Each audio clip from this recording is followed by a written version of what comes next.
Listen, I told y'all that season 5 we were coming with all the goodness. And if you are watching this on YouTube, which you maybe should be, you would see the dope ass amazing artist, right, that we have here today. One of my really, really good friends, Unique. How are you? I'm great, and yourself? Hey. Hey, welcome. Thanks for having me. We are super excited to have you join us on the show. First of all, Unique is literally a jack of all the trades, or not a jack, she's a Jane of all the trades. She is a certified plant-based chef. She is a fashion designer. She is also a cannabis specialist. She is also a travel enthusiast. And she is also a homeschool mom. Literally, we can go on and on and on. Right, Like, all the things. there are more things. So That's just a little bit that I told you. Like, when I say talented AF, like, extremely talented. And there are just all the hats and roles, not just the hat that you're wearing today, super cute, by the way, but all the hats and roles that you play. It can sometimes, and I know you don't like titles, but it can sometimes get really heavy trying to wear all the hats and play all the roles that people want you to play. So we are hopping straight into it. And Daniel will tell you this is the only question? Yeah, that we ask everyone. Yeah, the only one we ask everyone, because we do have guests who are so diverse in just their skill sets, what they do and who they are, multi-hyphenate, dope folks. And so with all the things that you do and the hats that you wear, who do you say you are? I like to say, or call myself an artist. Yeah. So when people ask me, because I guess that's just something people do, right? When they meet you, they're like, oh, what do you do? And I'm like, I'm an artist. I create. Yes. So whether it's on a plate, it's in a house, it's in a book, I just love to create things. So I don't like to put titles on that, because then I feel like it limits me to what I am capable of doing. Yes. I have no limits. I love that. So then, who is it that you say you are? I know you said you are an artist because you create. Outside of the roles, like, what do you feel that if you had to break it down to 2 words, who would Unique be? I am a loving healer. Ooh, we've never gotten that answer. That's a good one. Okay. I love that. Okay. A loving healer. Mm-hmm. Ooh, that is delicious. Yes, right? Listen, I don't want you to break that one down. I was going to let it fall, but I want you to break that one down. What does that mean? So one of my titles is a chef, right? And so I love to create meals and serve people with love, right? Because I have so much of it. Another name that I go by is Amor. And I just love everything about love. I love the way it looks. I love the way it sounds. I love everything about it. So I want to always give people love. Yes. Because I know love makes people feel good. Yes. So yeah, I just love to give love away. And you're good at it too. Like, I went to your house, I don't know, I think I was sick or something happened, and she literally like loved me back to health. Like, with what she fed me and what I ate and just like the energy of her home. I was like, ooh, I'm feeling 1,000 times better.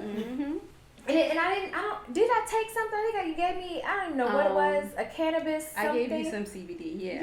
Yeah, listen, I've taken other CBD, they didn't do the same thing. I know, I get that, but I think you had a headache. Oh, it was something. I just know I was not at 100%. I remember, I was not firing on all cylinders, and it was just like, this feels good. So to call yourself, I've never heard you call yourself a loving healer. It is right, yeah, loving healer. I've never heard you call yourself that, and I'm like, oh yeah, that's facts. That is whole facts. I love that. That maths. The math was mathing. Yeah. It don't always be mathing, but that math was mathing. I love that. Thank you. I love that. So we want to dive right in because this conversation is after the storm. Right.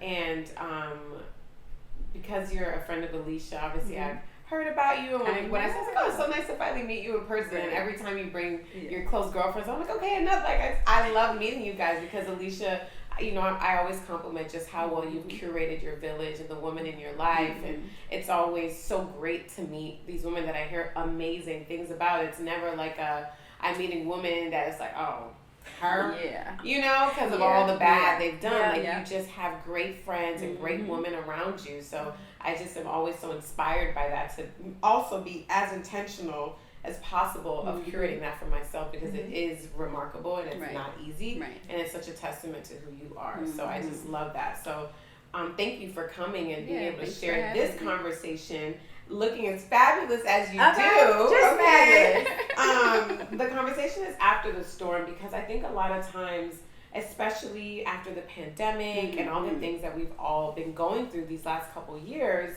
it's hard sometimes to see like the light at the end of the tunnel. Right. And some of us have more experience with hardship and trauma. Right. And the COVID was like, oh, well, that's it. For some people, right? Like, they were like, oh my gosh, I had like the best time of my life, or it wasn't that, detrimental to me, because unfortunately of other conditioning or past experiences. And I know for you, growing up wasn't like a crystal staircase, right? Like, it wasn't like, oh my God, everything was just so easy, silver spoon in your mouth.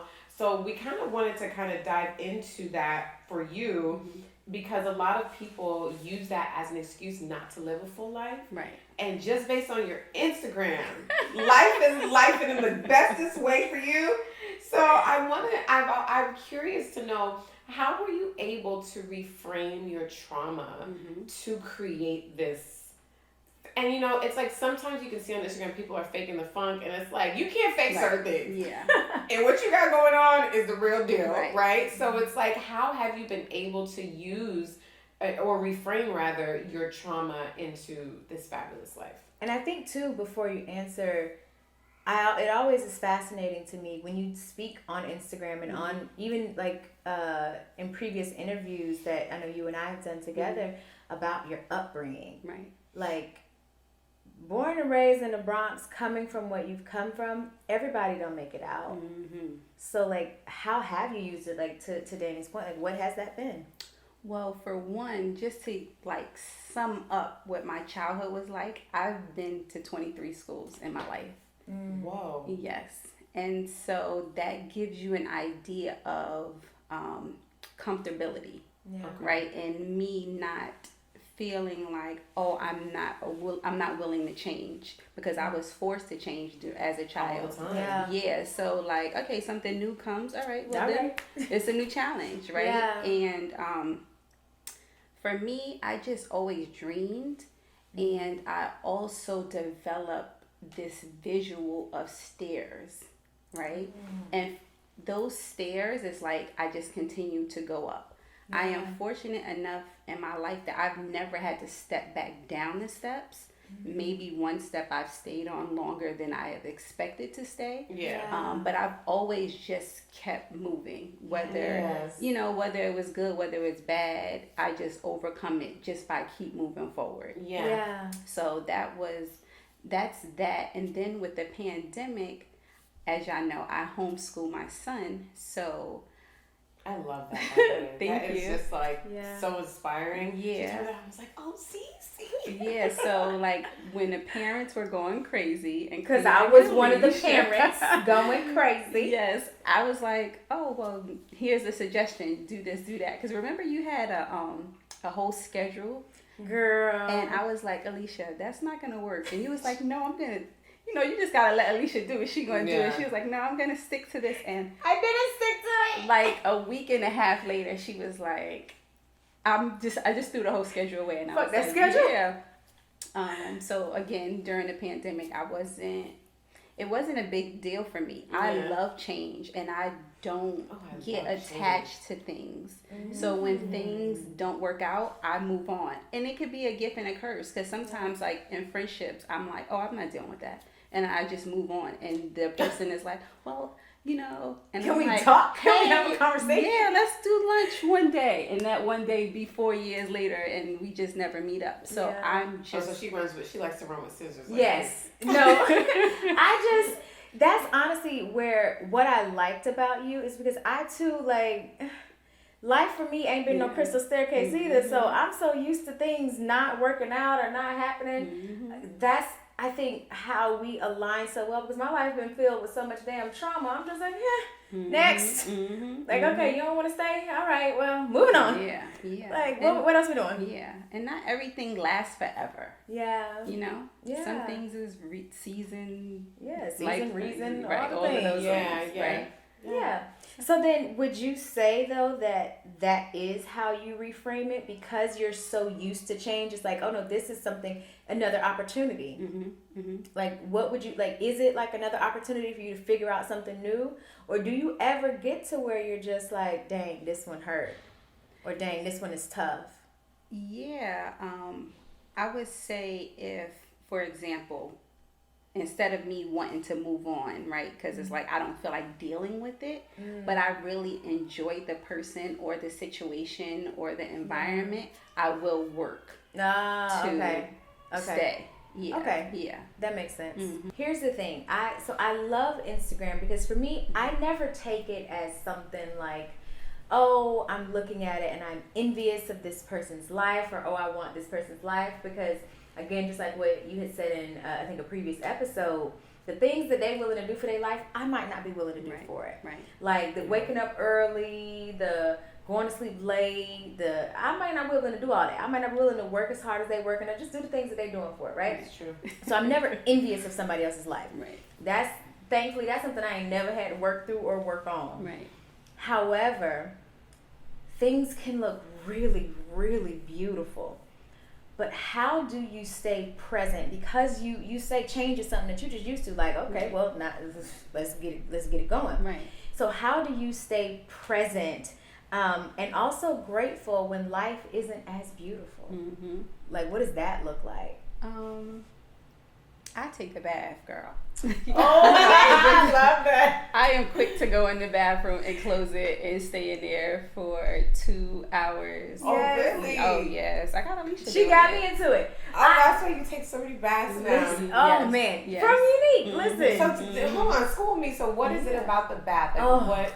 It's like a meditation. It's like a clearing, right? I grew up in the church, but now I'm more spiritual. And so for me, I know I have no control over my life, or like this picture that I paint of what my life's supposed to be. Like, I'm here with a purpose, and sometimes the things that I see is not what it's supposed to be. Yeah. So when things don't go my way, I just say, you know what, I'm gonna let the universe take care of it, and I'm gonna step back and kind of clear my head, which is why I take my baths, and just like shut down the world. No like phones, no dog, no child, no man, none of that. Just find time to ground myself. Yeah. That keeps coming up, the alone time. We've had multiple guests be like, or we're like, how do you recharge, or how do you, refocus when you feel like you want to give up? And everyone's like, you got to be able to sit with yourself. Like, you need to like be still and just have some time and get to know yourself, get to figure yourself out, sit with your thoughts so that you could really like process and work through it without the noise. Right. Yeah, because it really is so much noise. And for me, like, here's the thing. It's crazy, too, because my sister takes baths all the time. I never got into it, because for me, I have to understand the why. I'm one of those women. Sorry, not sorry. But I need to understand the why. And so when Unique was expressing, like, why she likes to take baths and what it does for her, I was like, well, let me try this thing out. Now, also for me, I y'all don't judge me. I ordered like a little table that I could bring into the bathroom so that I could stay in the tub for like 5 hours sometimes at a time, and I would just work from the tub with my little like desk that I could put my laptop on and work, or I would like have my book or whatever. And it is such a transformative type of experience that you can create as long as you got a tub and some water, preferably warm water. You could like I be going to whole other worlds, getting all types of like downloads and revelations. simply because you told me why you do it a while ago. I don't even think you meant to. You were just talking and I was just soaking it up. That's one thing I do. I soak up from my friends. I'll listen and like soak up. Like when Danny's talking to me, I'm like, "Ooh, I like that. Let me change that. Let me adjust that. Let me shift that." Right. When you're speaking, I was telling Danny, I was like, "You're the one who got me to start eating better, or like looking at ingredients. Like, what the hell is in this thing?" Because I couldn't do it. She wouldn't listen to me, so somebody else had to. Somebody else had to come in. Because Danny be rough, and even though I'm a little rough, sometimes I don't want to be roughed up. Yeah. Danny be rough, y'all. You gotta know how to deliver things to certain people. For sure. And sometimes because Alicia is so rough, it's easy to be like rough with her. Yeah. But I've learned, and I'm still learning, how to be just a little bit more delicate with you sometimes. Because I'm a delicate flower. Yeah, but you're also pretty rough, and I'm rough, and it's like I really am rough for real, But and that's such a beautiful thing in friendship, is just understanding that even if maybe I met you're rough, what if you're not rough anymore? Right. Or you change or you grow, and sometimes we don't want to do that with our friends because you acted brand new, right? Or you doing this and that. So that's just always a lesson in friendship. Is there anything else that you do besides a nice, sexy bath? That be long as hell. I go get pampered. Yeah, like for example, last week was rough for me, and the following day I was like, oh, you know what, I just dropped the dog off to the groomer. I have 4 hours. I'm gonna go spend the rest of my day at the spa. And I had never been to the spa, but it was close to his groomer, and I went and got a full body scrub. And because for me too, it's energy, right? Yes. I feel like when things happen to me, it's a reflection of what I might be letting out. I don't know, or a thought that I'm holding on to that I need to let go. So those things, I'm gonna attract them, right? So that day I was having, I feel like I might have put it on myself. And so now I need to cleanse. So I went and I got a full body scrub. And those Korean scrubs, they like, they get all the areas. I always say you be looking like, you. I just scrub. I just took a shower. Why is all of that there? I just cleansed, and I used to rag. Yeah, I didn't just use my hands. I used to rag. All of that, and then I went and I got a facial the following day, and I went and got my hair done and my nails. So I just love to like love on myself and let other people love on me. I do all of that. That's me. But y'all two are both Cancers. Really? When's your birthday? July 3rd. Oh, I'm the 8th. Oh. So I was like, you're talking about that's right up my alley. Yes, I said this, we were on a podcast earlier, and that was they were like, oh, what do you do? Da, da, da. Right. And I was like, I need like my hair done. Yes. I need all the things. The nails. That's how I deal with life. I am really like, for me, when all those things are not a certain way, I feel nuts. I feel discombobulated. I feel dysregulated. Like the first thing for me whenever I start feeling crazy, I'm just like, okay, what needs to like something? Because it's my physical is typically a reflection of my internal. Yes. And if I look good, I feel good. If I feel good, I look good. And it's the first thing I check. I'm just like, I'm more like this week I wasn't feeling that well. My hair, you was like, I never seen your hair look like. I was so concerned, and I had a feeling. I was like, damn, I wonder if she thinks I'm like nitpicking on her or like talking bad. I was like, I don't mean it. I was like, so I told myself, okay, don't mention it anymore because you've mentioned it twice. It is really disrespectful to keep telling this girl she look a mess. She's like, why does your hair look like this? I was like, girl, I do not feel good. Right. And when I was like, all right, I'm done feeling like this. I washed my hair. I was like, let me just do a face mask. Let me exfoliate. Like, I'm so that. And we actually make fun of it a lot where I'm just like, you guys, healing is not just,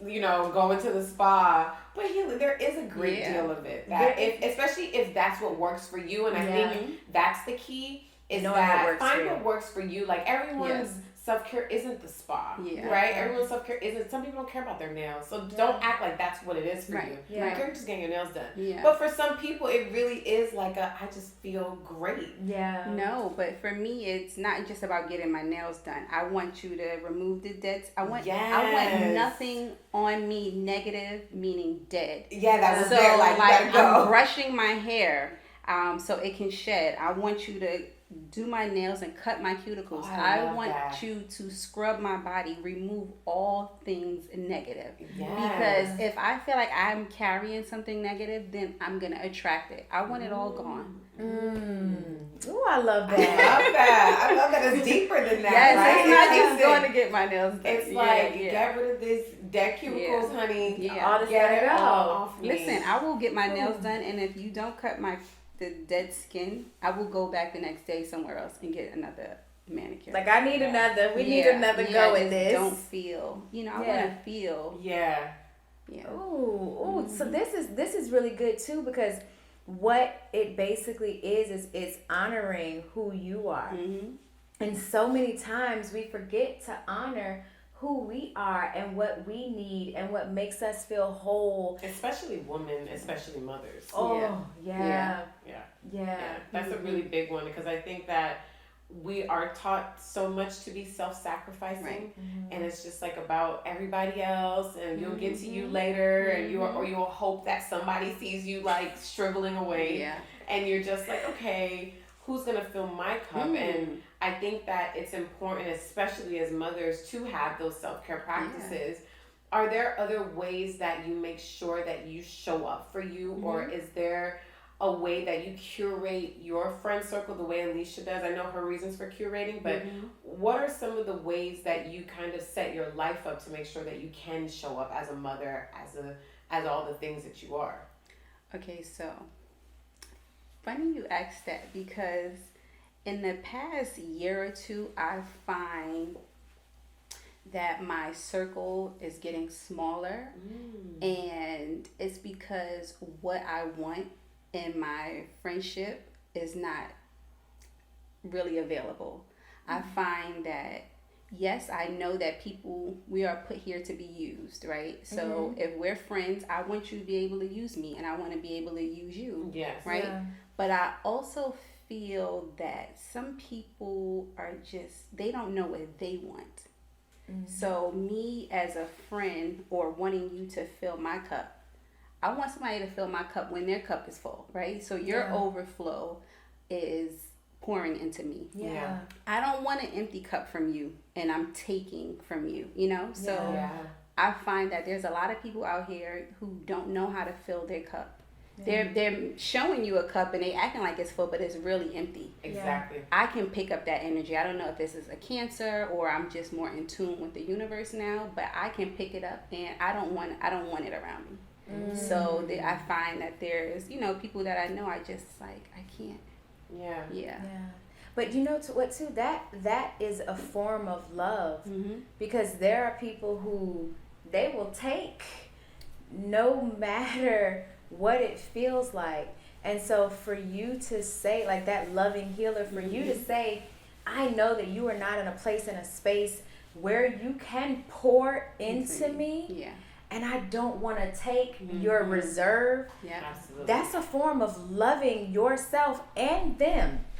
So if it means in this season, no, we're not going to be around each other as much in this season, simply because I know you don't have a full cup, and you won't be able to give to me or provide for me what it is that I need. Right.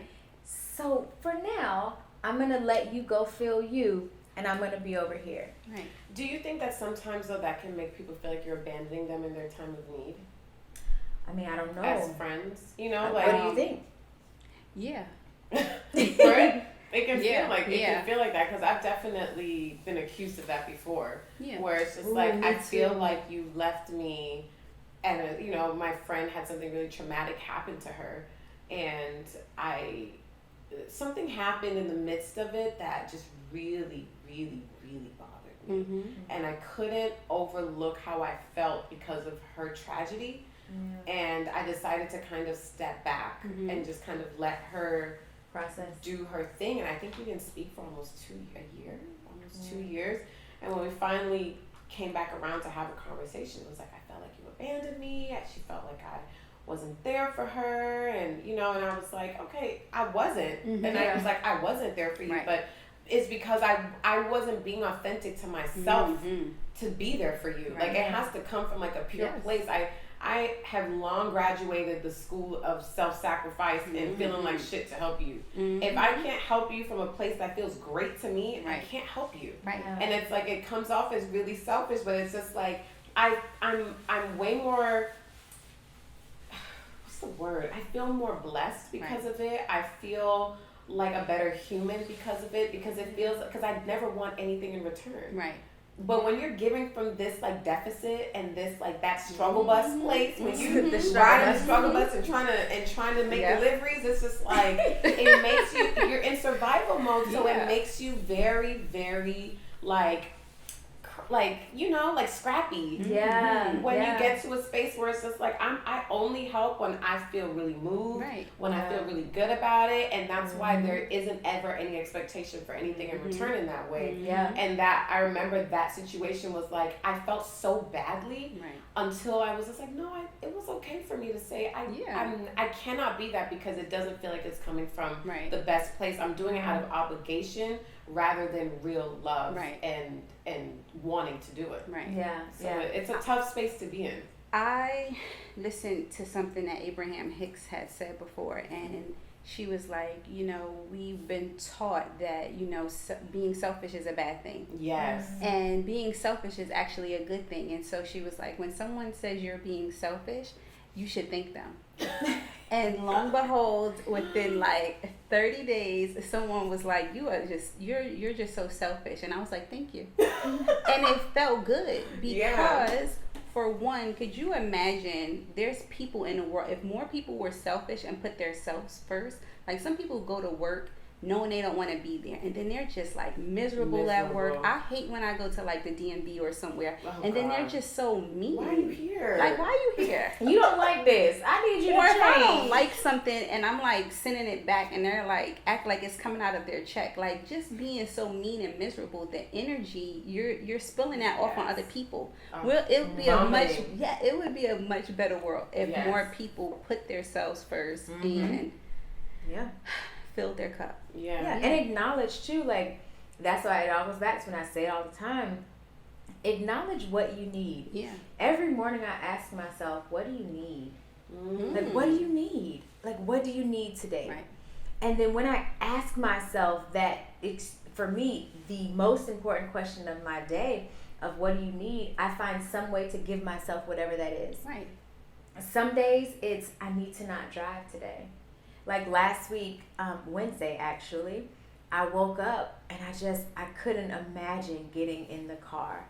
And I used to force myself, well, you have to do this, you have to do that.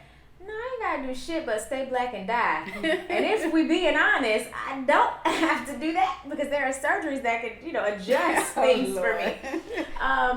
And so I was like, you know what? Today I don't want to get in a car and I don't want to drive anywhere. So I told my daughter, and I text her homeschool, because I'm now homeschooling by choice, not by force. Before it was by force. And whenever I'm forced to do something, I don't act right. But this time it's by choice, and I'm having such a it's a very different experience, one that I like. So I text my daughter's like a teacher tutor, and I said, hey, today we're going to need to do virtual. Can we please set that up? What times will work for you? And she said back, like, absolutely, these are the links. We'll do it at this time. Let me know when Sanaya's ready. Great.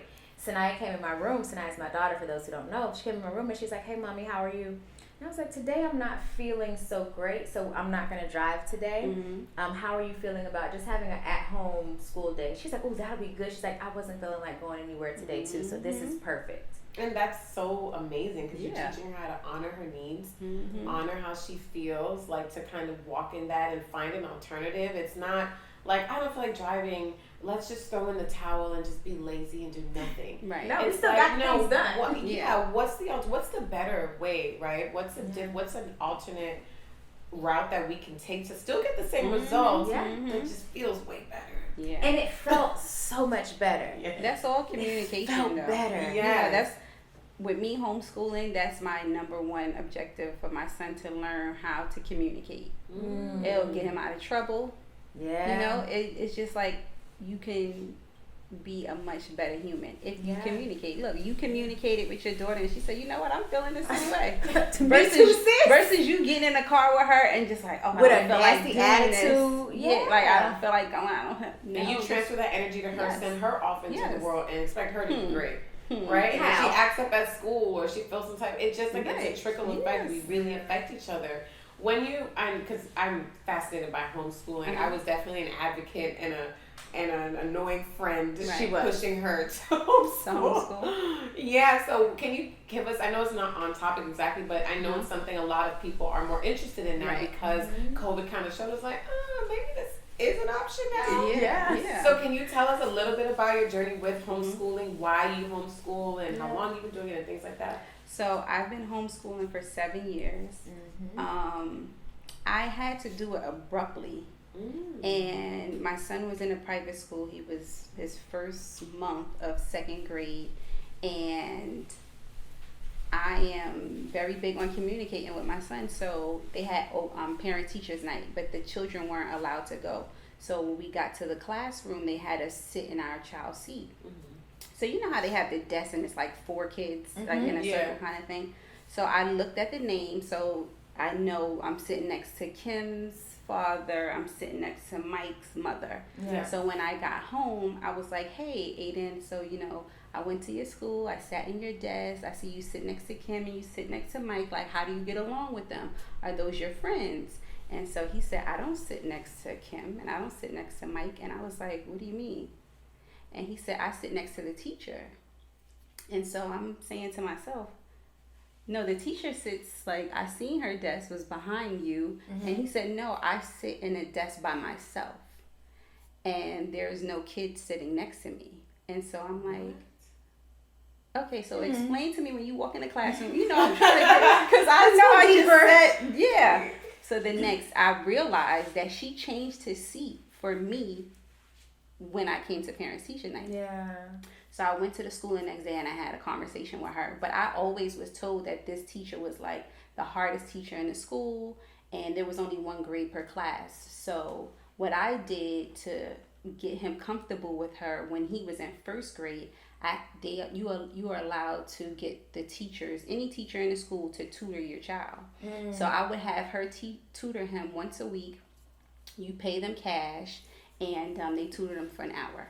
So that way that he can get comfortable with her. You know, I'm just over, trying to make it better for my son. Make the transition easier. Yes. Yeah. So she has such amazing things to say. I told her I don't give my son candy or like sugary snacks.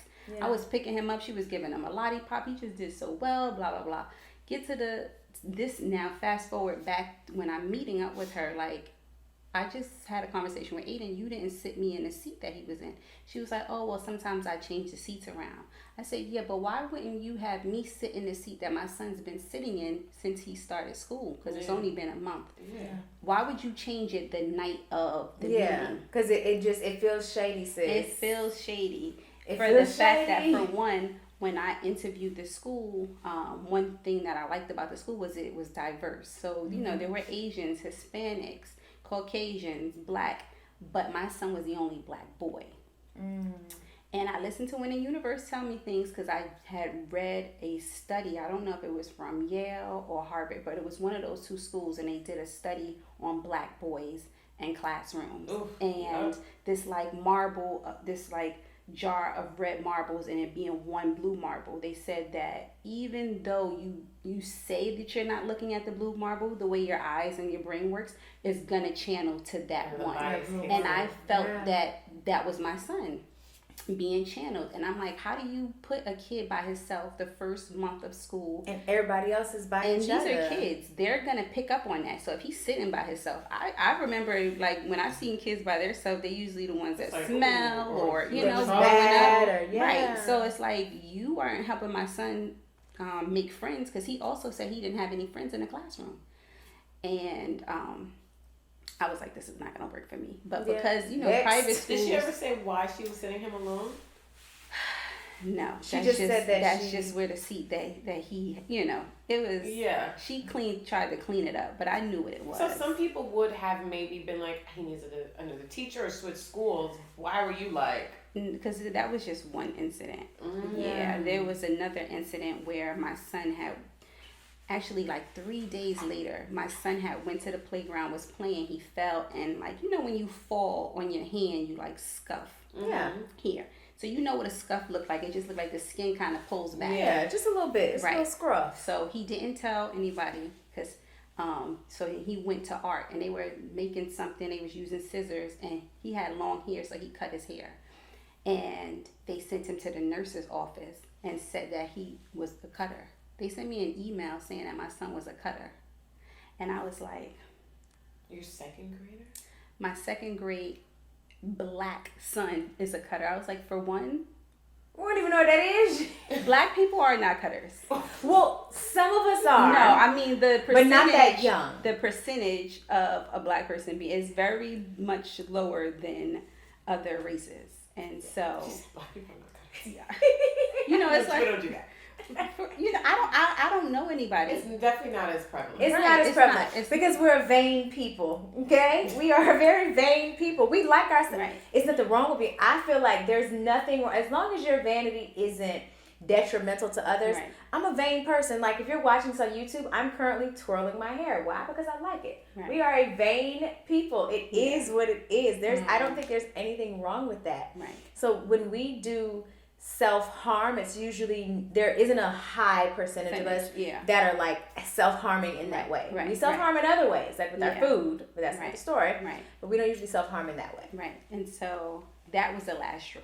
Yeah, like, okay, great. Yeah, so Fine, they sent me go. an email. The nurse says she's been a teacher in this school for 30 years. And I was like, it's time for you to retire, pretty much, in a nutshell. Because the way you diagnosed my son as a cutter when he fell, and like, that's not even so anyway.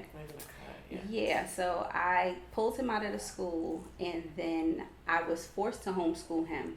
But I always wanted to homeschool him. I always wanted to be in control of what he learned, and I always wanted him to learn about our culture. Yeah. Which was another thing. It was Martin Luther King's birthday or something, and he came home, and I said, well, what did you learn about him? And he was like that he created peace. And I was like, and what else? And so I was like, no, this is not going to work. Yeah. So I'm going to take control now that you're in second grade. Yeah. And so now he's in 8th grade. He's like on 11th grade level. Yeah. And how is he socially? Because that's a big thing with homes. Like when I tell people I want to homeschool my daughter, I always say that like that's my plan for her, and all of my family and everybody's like, she's gonna be a weirdo. Yeah, I'm gonna look in the camera for this one because from a homeschool parent's perspective, when we hear people say social skills, it's like, oh Lord, they don't know.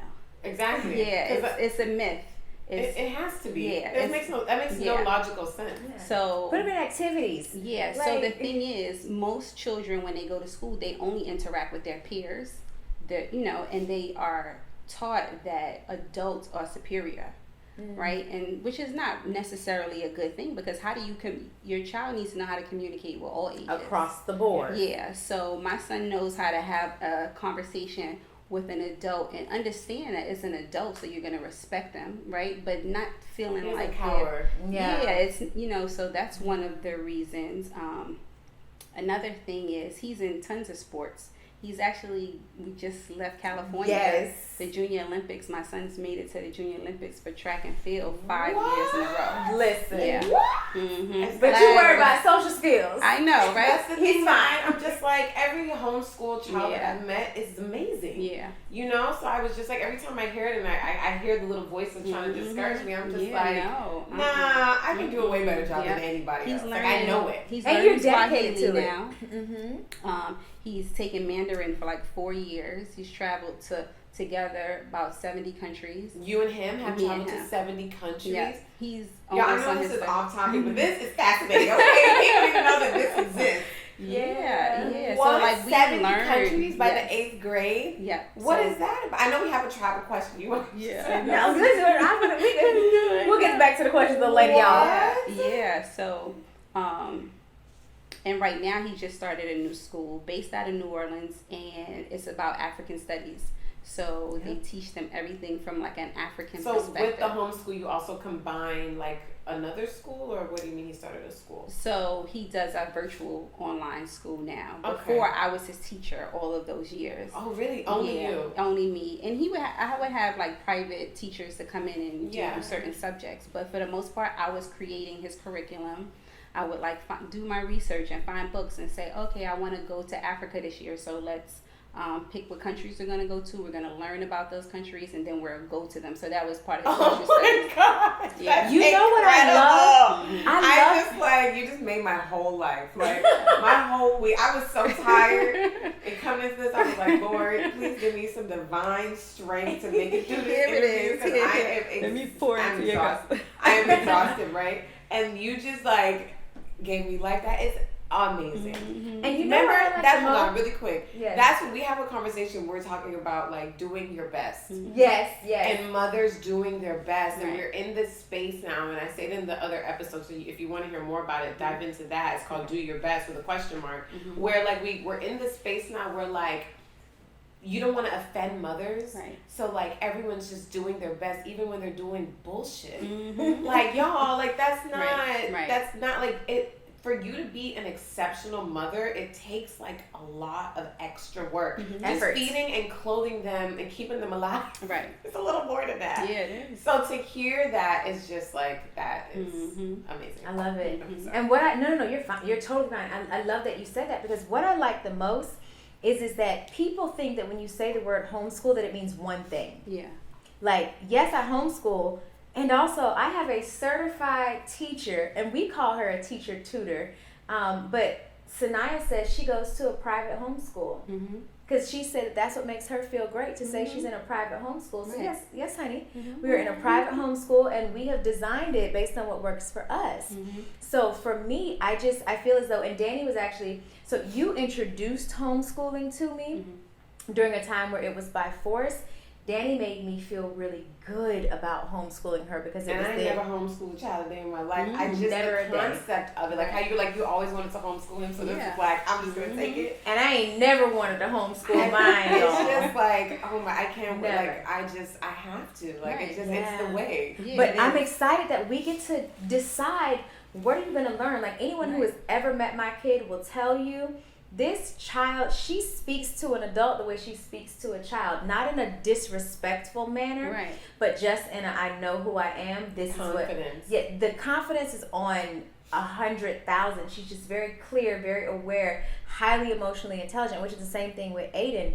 And it's so funny when I see them not necessarily interact with each other, but just like be themselves. I'm like, this is what a lot of little black kids especially are missing. The wherewithal to know this is, I said what I said. Right. And I've noticed it in some kids, like in your... Without being disrespectful. It's not a disrespectful thing. It's this is just who I am, and I am okay with that person.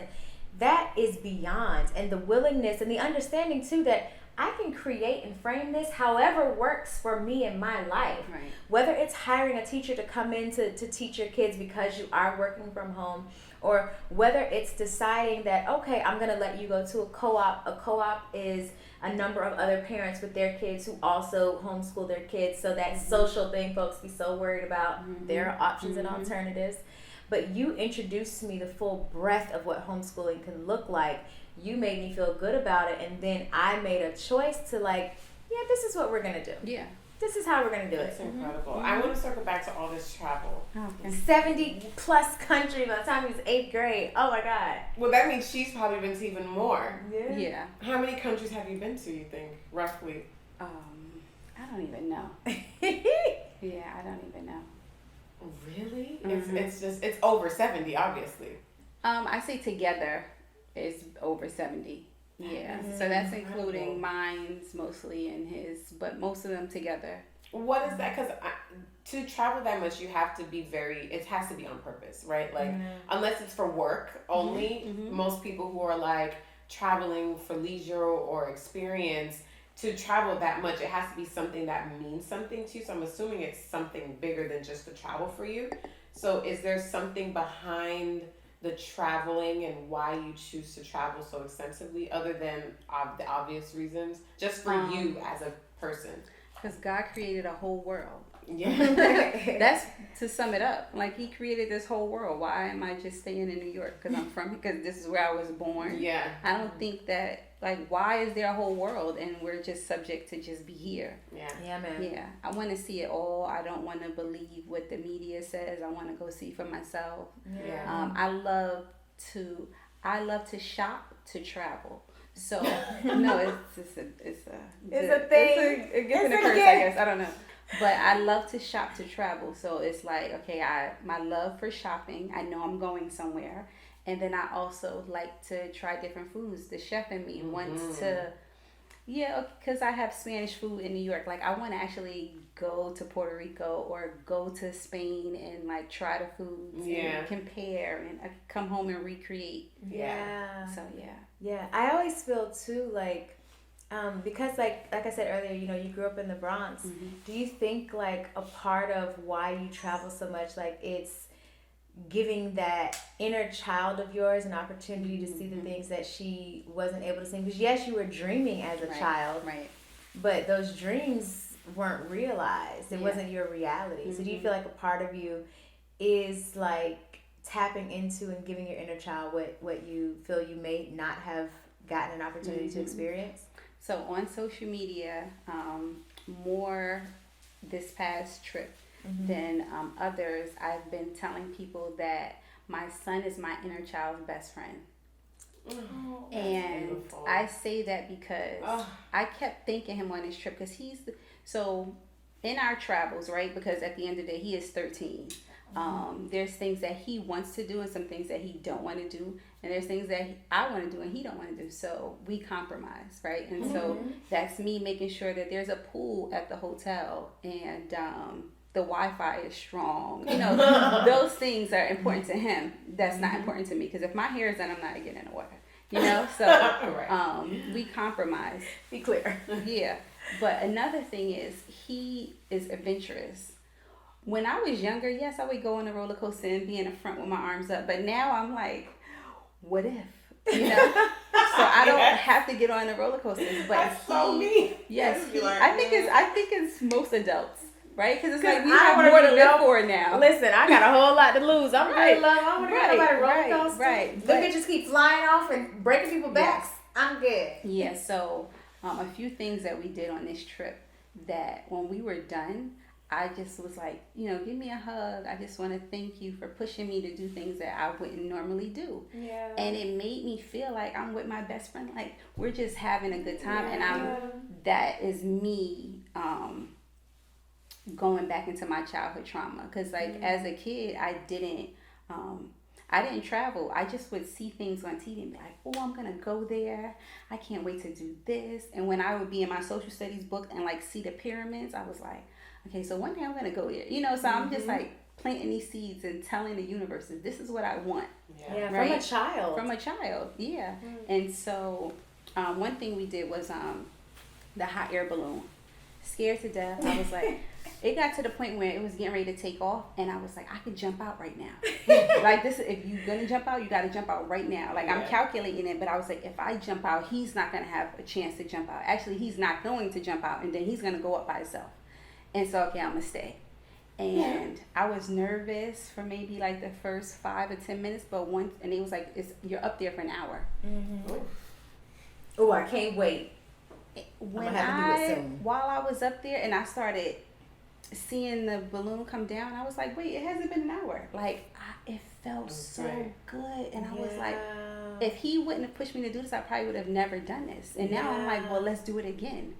Right? And so that is me reliving my childhood, because both of my parents was on drugs. I was living at my grandmother's house, my godparents' house, this person's house growing up, and I didn't get to be a kid. My mom had my brother, which is my only sibling, when I was 9, And so with her still out in the streets, like I was an adult now. Like this was my child. Yeah. Right? So I did not have a childhood. Like I would go out with my friends and my little brother would be with me.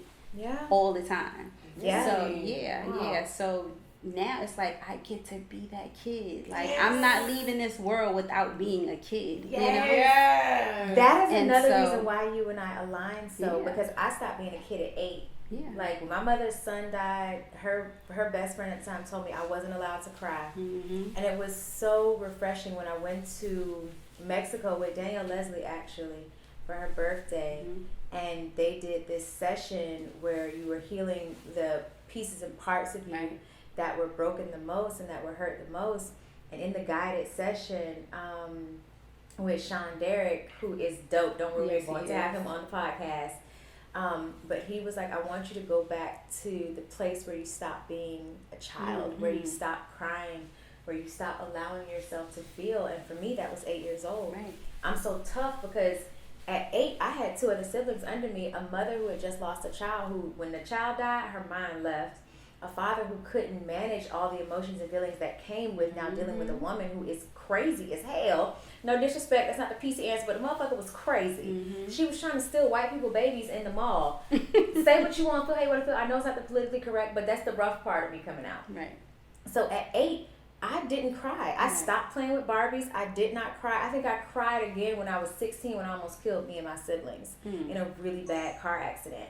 Like, so for me, now, that's why I'm so adventurous, because I am going to allow myself, and it's crazy, I've never put it into words the way you put it into, but I'm allowing myself to be a kid again, to enjoy myself, to find enjoyment, to be adventurous. Right. Kids don't give a fuck about, yes, go on a roller coaster, they don't understand they could die. They understand, they just don't care. They don't give a shit. And that's how I am. Right. Yes, let's jump out of the plane here in Australia. And the moment you release, because when you first jump out, you are frantic as fuck, or at least I was frantic as fuck. But then when I released and just allowed myself to breathe and to take it all in, like you were saying with the air balloon, it was like, oh my God, like God's creation is beautiful. And so I totally understand. And that's why, like, and I told you before, like, I'm like, whether or not we do business together is irrelevant. The friendship is a life thing. I meant that because like I connect so deeply with you because we've had so many shared experiences, literally living thousands of miles apart. Like, ain't no more childhood, but now it's, okay, let me recreate. That's how I find joy and adventure. Yeah, like why do you have to, and what I realized too is it's being selfish, right? Yeah, it is. It is a form of selfishness. Yeah, Absolutely. like a lot of things I do with my son or take him certain, I don't have to travel with him. Yeah. But I want him to have a better life than I did. So the things that I always wanted as a child, that's what I'm giving to my son. But I was told that that's still me being selfish, because you're giving your son something that he may not need, but it satisfies you. Yeah. And I'm like, that's fine. So okay, I'm gonna keep doing that. So it's good for both parties. Yeah, but I'm gonna let him know. So open communication. I told him, listen, these things may not work for you. And so when you become a parent, there's things that I didn't do or you felt that you wish I did do, and now you have the opportunity to change it with your children and have that open conversation. Yeah. But in the meantime, I'm gonna keep having fun with my best friend. Yeah. And isn't that the best part of bringing it back to after the storm? Like after a storm, after everything is destroyed, after it's messed up, it's literally the perfect opportunity to rebuild and to create things how you want them to be. And a lot of times we kind of just get stuck in this place where we feel so hopeless, right? Especially during the storm, right? Like we're just like, how am I gonna get out of this? Like, what does that look like? Where is the light? There ain't no light in this tunnel. Like this tunnel is dark as hell, you know. And I love the idea of just like looking at things as trials come, trauma comes, but it's just a change, and there'll be more changes, and lots of changes are gonna keep coming, and not owning that so much that it's a part of who you are so much that it hinders you and it blocks your growth. So I think that's just such a beautiful way of looking at and reframing what it means to have trauma and go through a lot of stuff. It's like, yeah, I went through that, but that's not going to define who I am. And it actually is going to help me navigate life in an even better way. Like, it's going to be I feel like, yeah, I went through that, all those changes. Oh, I'm going to change. What changed? The change queen. Where some people are defeated by change. Like, change for me is difficult. It is like something that I have learned to embrace in my adulthood. Because I didn't have that much change as a child. And that, to me, always felt like a great thing. I had a pretty safe childhood. I didn't move around a lot. I went to one elementary school, one middle school, one high school, one college. Like, my life was like that. But it's so funny where we talk about, and that's why I think we're entering another dangerous space of coddling children too much and trying not to traumatize them and not giving them adversity. It creates another batch of issues that I think might be. My cousin Shing says that, let me see if I remember, I think it's like strong men create hard times. No, hard times create strong men.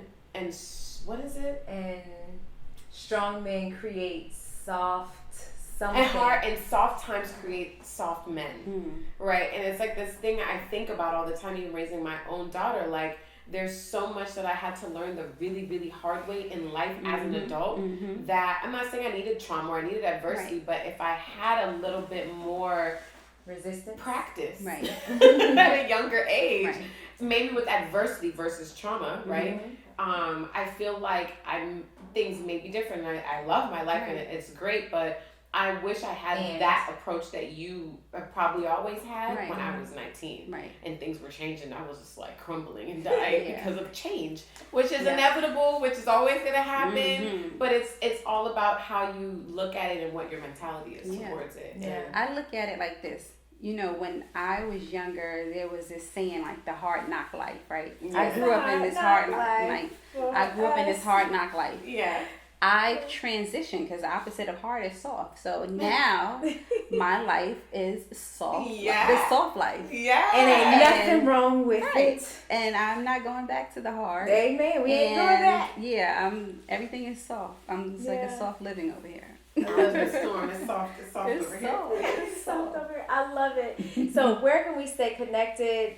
As a plant-based chef, you've introduced me to so many amazing things, from your organic seasonings to your teas to your sea moss, like just to all these dope things that you have. So where can we patronize, stay connected? How can we do all the things? Where do we go? So my business page is eatandcheat.com. It's eatindcheat.com, and that is our social media platform all over. It's Eat and Cheat. And other than that, you can follow me on my personal page, which I'm trying to get more involved in because my DMs have been going crazy. I know they flooded. They're like, can you post more? Can you tell me what happened behind the scenes? Like, I just want more and more and more. And I guess because I'm so private, I don't. I just want to give you a little bit. Like, I have 107,000 photos in my phone. I have like 170 posts. Like, I don't want to give you all of it. I'm sorry.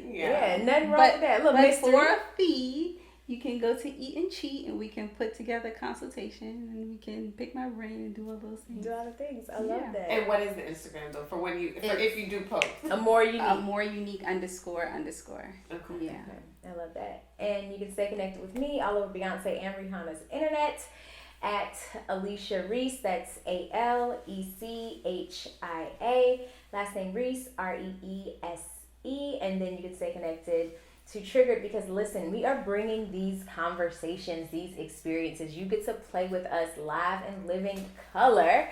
Go to triggeredafevents.com. Yo, when I tell you we got some exciting shit planned for y'all, you need to make sure you go there, because we have an event that is upcoming that you are going to love, and I want you there. And space is hella limited. It's not for everybody. Max 25 people. So you want to make sure you go there We want to first to sign up, or else you are going to miss out on the event. Danny, where can we stay connected with you? And before connecting with me, you can also go to @TriggeredAFPC on Instagram. You can go to triggeredafpodcast.com where you can get snippets of our episodes. You can sign up for our newsletter. You can stay connected with us there. Also on Facebook, it's Triggered AF Podcast. To stay connected with me, I'm at the Danny Bordeaux. Bordeaux is BOURDEAU. Same thing on Facebook, Danny Bordeaux, and you can always book me for a wellness session at DannyFosterCoaching.com.